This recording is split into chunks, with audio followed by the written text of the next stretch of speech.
Since you press play, it's now time to look at video 2 of module 1. So we're going to start all the way from the top. File, New. This is how we open a new document. Within this panel, we have a bunch of options. So let's start from the top and go through them. The first one is the name. Pretty obvious. Whatever you save your file as, it will have this name. Next, profiles. Adobe has offered a few predetermined settings.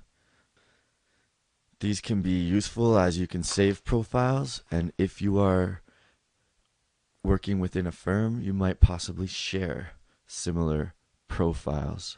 So for this course, we're probably going to be looking mostly at the device profile. So let's go and choose that. Number of artboards. This is cool. It's like having multiple canvases. So if I was a painter, I would just have a different canvas. The cool thing is these canvases can all have different sizes within the same file.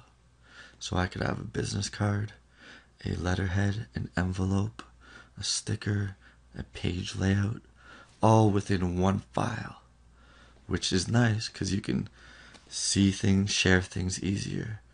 So it's great for that, and this is a good use in mobile design. It's very good to have different artboards for different tablets or different devices. So 2 artboards.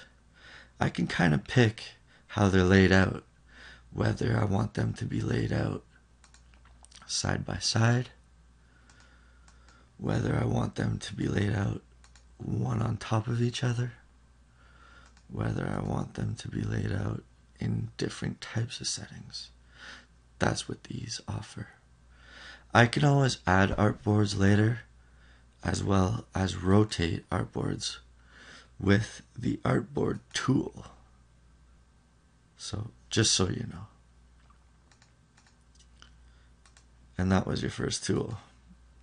So back to that screen. I picked devices, 2 artboards. Side by side is fine. The spacing between each artboard is 20 pixels right here. Possibly if I was doing maybe a brochure, I would have 0 spacing there. So you can change the spacing between the artboards. You can change the amount of columns. So if I had more than 2, so 4, I could have 1 column. So it went all the way down. This is also useful for some type of web designs for mobile. If you wanted a long type grid, you could possibly do something like this and section it off. So this is very important for us. We can pick sizes that Illustrator offers us if you have Illustrator 6, and there's packages to have even more options within this size. For the first lesson, we are going to be looking at iPads for the final. So to keep things simple, since this is a graphics program, I'm not going to get too technical further than what I've spoken about with different devices. Our final assignment for this Adobe section will be an iPad format, so I suggest working within that format. And we only need we only need 2 artboards. So you can move these artboards around using the Artboard tool. You can change the settings of this dimensions of an artboard. And for this one, we're going to change the dimensions to the iPad landscape format. Landscape is horizontal to me. Portrait is vertical. To change the artboard size, there are 2 different ways of doing this. I could double click on the Artboard tool and it'll open up a panel that offers me the sizes. Has presets as well, which is cool.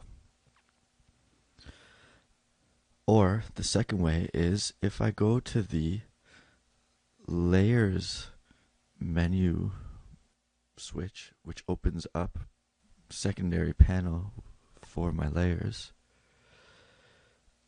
as well as an artboard panel, I have the ability to select my artboards there, or double click on the artboard icon and it will bring up that same panel as double clicking here. So in this panel, I can switch my artboards. I can have them full size, which is kind of cool. So it's good just to know where to find things, really. It's part of the task of learning softwares is finding out where to find stuff. So again, the layers panel, the second option is artboard. I want to set the dimensions of this canvas to the iPad landscape dimensions, which is 1024 by 768. And that's the iPad 2, which we're developing for right now. I will get a landscape canvas for the iPad and a vertical canvas. And we're doing this because we're going to design in the following assignments on both canvases to start to get an idea of responsive design. So that's the end of this video. Please read all the articles as they pertain to moving forward in this course. Please ask questions and start discussions. Open the software and play around with these things for sure.